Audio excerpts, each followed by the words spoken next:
Muy buenos días, queridos hermanos y amigos. Les habla Carlos Andrés Gómez y el día de hoy continuaremos con la lectura del libro El Gran Movimiento Adventista, capítulo 5, parte 2. Comparado con la Reforma. Si aplicamos la misma regla a este movimiento que D'Aubigné aplicó al surgimiento de la Reforma del siglo XVI, debe considerarse ciertamente que el mensaje era del Señor y el tiempo del Señor. De la Reforma como un todo, un historiador dijo: Alemania no comunicó la verdad a Suiza, ni Suiza a Francia, ni Francia a Inglaterra.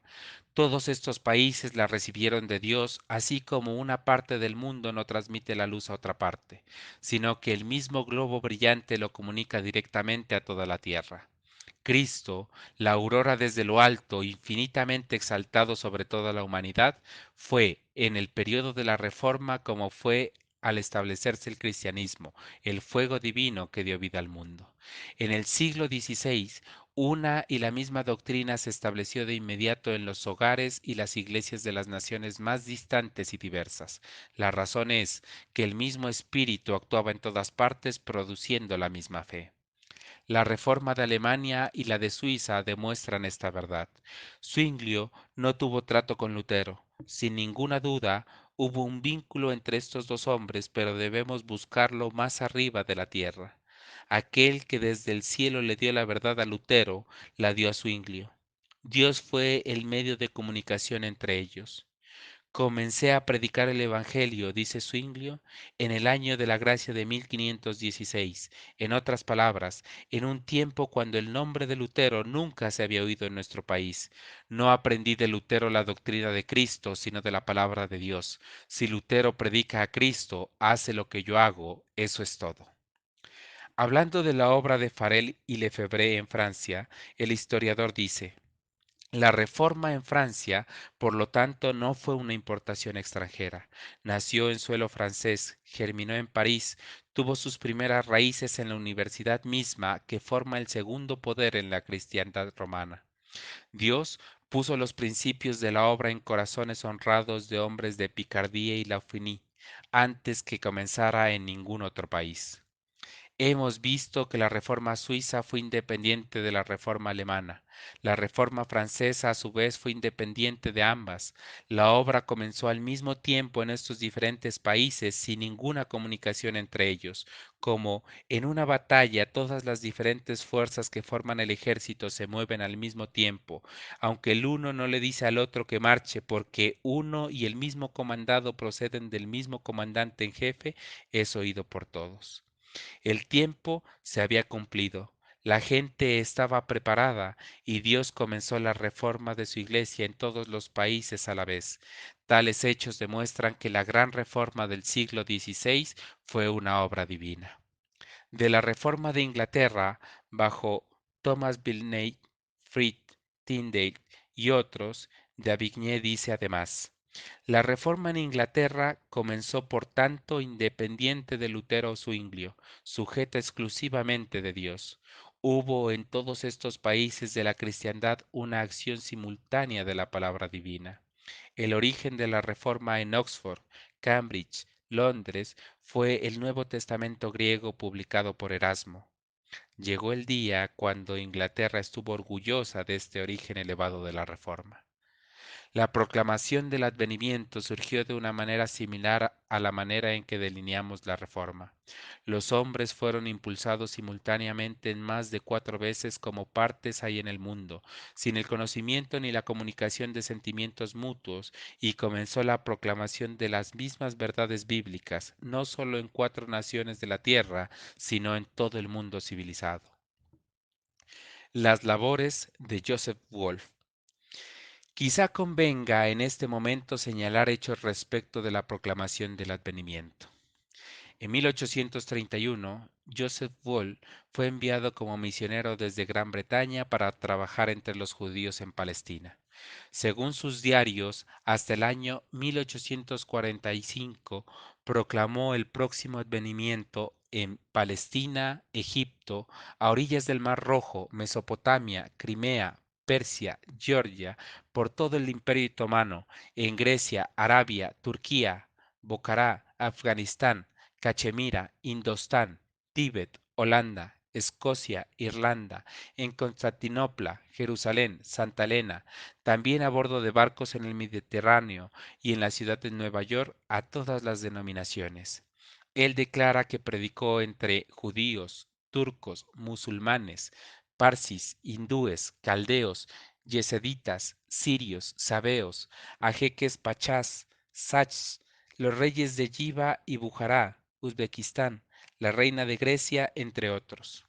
En Yemen, la región habitada por los descendientes de Yetro, el suegro de Moisés, Joseph Wool vio un libro del cual dijo: los árabes de este lugar tienen un libro llamado Será, que trata de la segunda venida de Cristo y de su reino en gloria. En Yemen pasó 6 días con los recabitas, de quienes dijo: ellos no beben vino, no plantan viñas, no siembran semillas, viven en carpas y recuerdan las palabras de Jonadab, el hijo de Recab. Con ellos había hijos de Israel de la tribu de Dan, que viven cerca de Terim en Handramaut, quienes esperan, en común con los hijos de Recab, la pronta venida del Mesías en las nubes del cielo. Vemos por lo de arriba que en esos 14 años Wolf mismo había proclamado la noticia de la venida de Cristo a las puertas en más de 20 diferentes naciones. Durante el mismo tiempo, la doctrina fue extensamente agitada en Alemania, particularmente en el sur entre los moravos. El mensaje en Alemania y Rusia. Un escritor inglés, Moran Brook, nos informa que en Württemberg había una colonia de centenares de cristianos que esperaban el pronto advenimiento de Cristo. La doctrina fue proclamada en otras partes de Alemania por Hessenberg, que se dice que en ese tiempo era el teólogo más talentoso de Alemania. En la Rue Herald del 13 de diciembre de 1892, el pastor L. R. Conradi en Alemania dice: Bengel en Alemania encendió el amor por la aparición de nuestro Señor en muchos corazones, que condujo a millares a estudiar la palabra profética como nunca antes. La luz brilló en Alemania y allí circularon publicaciones que mostraban la aplicación de los 2300 días. Siguió un despertar religioso, especialmente en Württemberg, y cuando surgió la persecución, centenares de familias fueron al sur de Rusia, y allí la esparcieron a sus propios conciudadanos que se habían mudado allí muchos años antes. Mientras los pastores cerraban sus iglesias, con muy pocas excepciones, sostenían sus Stunden u horas de reuniones en casas particulares, y centenares se convirtieron. Aún en ese tiempo se estudiaba el sábado entre ellos, pero como ninguno comenzó, se apagó. Un agricultor ruso se convirtió en las Stunden y comenzó la misma obra entre los rusos. Esto finalmente llevó al gran movimiento estundista del día actual, cuya influencia se extiende hasta los rincones más lejanos de Siberia y el Transcáucaso. En la Rue Herald del 31 de julio de 1891 hay una declaración del pastor Conradi respecto al hermano Schoich de Australia, quien en la época de la que habla residía en Silesia y trabajó una parte del tiempo en interés de la misión del padre Gosner, un clérigo evangelista notable. De parte del hermano Schoich, dice lo siguiente respecto al libro de Kelber. Después de 1836, o cuando había expirado el cálculo de Bengel, apareció en el periódico del condado de Swissnitz una noticia de la librería de Sir Sommerfeld con respecto al libro de L. Henry Kelber, con respecto a los grandes y alegres eventos que habían de suceder en los años 1843 y 1844. No recuerdo el título exacto del libro. Buscamos ese libro y lo leímos con una cantidad de personas interesadas a puerta cerrada con llave en el año 1839 y 1840. El libro mostraba de Daniel, del Apocalipsis y de Mateo 24 que el fin estaba a las puertas, y también tenían una tabla de cálculos mostrando cómo habían alcanzado lo citado. El mensaje en Gran Bretaña. En la publicación inglesa titulada El Milenio, se declara que 700 ministros de la Iglesia de Inglaterra estaban levantando el clamor del regreso del Redentor. Entre algunos de los ministros más talentosos de ese tiempo estaban aquellos que proclamaban la doctrina del advenimiento en Inglaterra desde 1840 a 1844. De ellos mencionaremos los nombres de Binkerstein, Birks, Brooks, Brooke, Haverson, Plin, Fremelt, Nathan Lord, Magnells, Winters, Cummings, J. A. McCall, Dr. Nisbet, Reverendo A. Dallas, M. A., el cual aplica la parábola de Mateo a su generación, Burgess, Roughton, Gunners, Barker, Bunham, Deltry, entre otros. El mensaje en Holanda. La doctrina del segundo advenimiento fue proclamada en Holanda por Hensepet, que se dice que en ese tiempo era el ministro más hábil en el país. Era el curador del Museo Real de La Haya, nombrado por el rey. Él dice de sí mismo en una carta escrita al editor del Clamor de Medianoche en junio de 1844 que su atención al tema fue primero suscitada por un sueño muy impresionante. Él investigó la escritura sobre el tema y en el año 1830 publicó un panfleto que presentaba la doctrina. En 1841 publicó otro panfleto sobre el fin del mundo. En la misma carta, él dice que la primera información que recibió con respecto a William Miller y los otros que estaban proclamando públicamente la doctrina de la inminente venida de Cristo fue en 1842, al conversar con un hombre que había llegado a Holanda de América del Norte. El mensaje en Tartaria.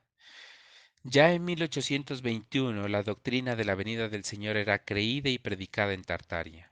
Por ese tiempo, un misionero irlandés fue enviado a ese país y un sacerdote tártaro le planteó la pregunta: ¿cuándo vendrá Cristo por segunda vez?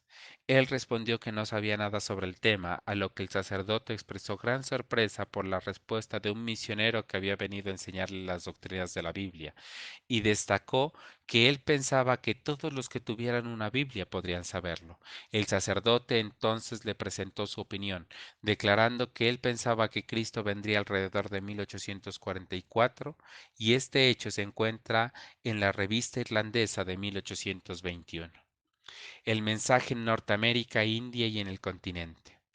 En Tratados del Advenimiento, tomo 2, página 135 de 1844, Moran Brooke de Inglaterra dice: no es meramente en Gran Bretaña que se abriga la expectativa del pronto retorno del Redentor, y la voz de la advertencia se levanta, sino también en Norteamérica, la India y en el continente europeo.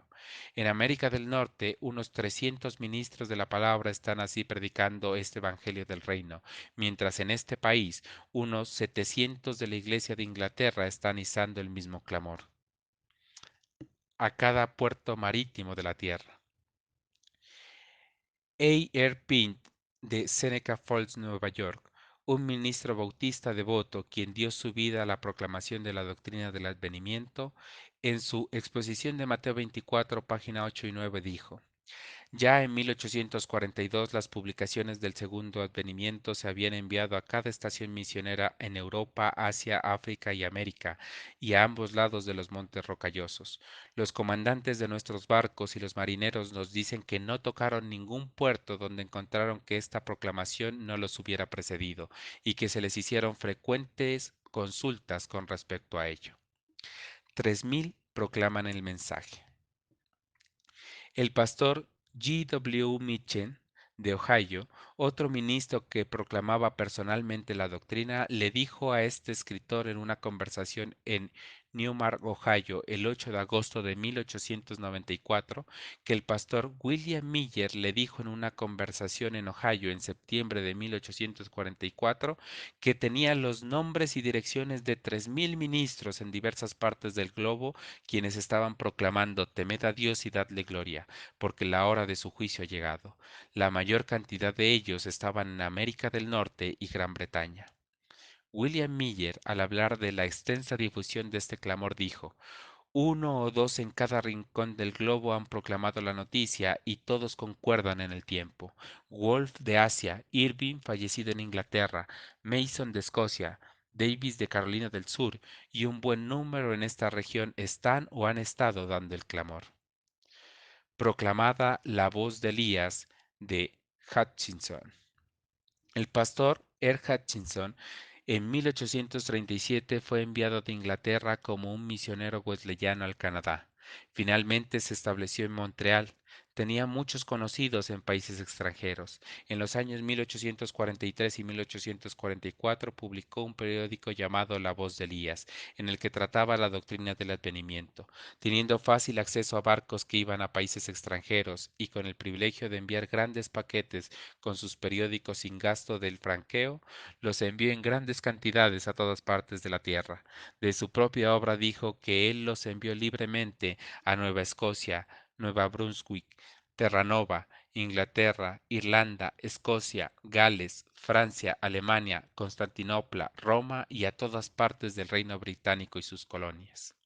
En las Islas Sandwich, en el clamor de medianoche del 12 de octubre de 1843 había una carta de una señora Burkham de Kaloa, isla de Kauai, isla Sandwich.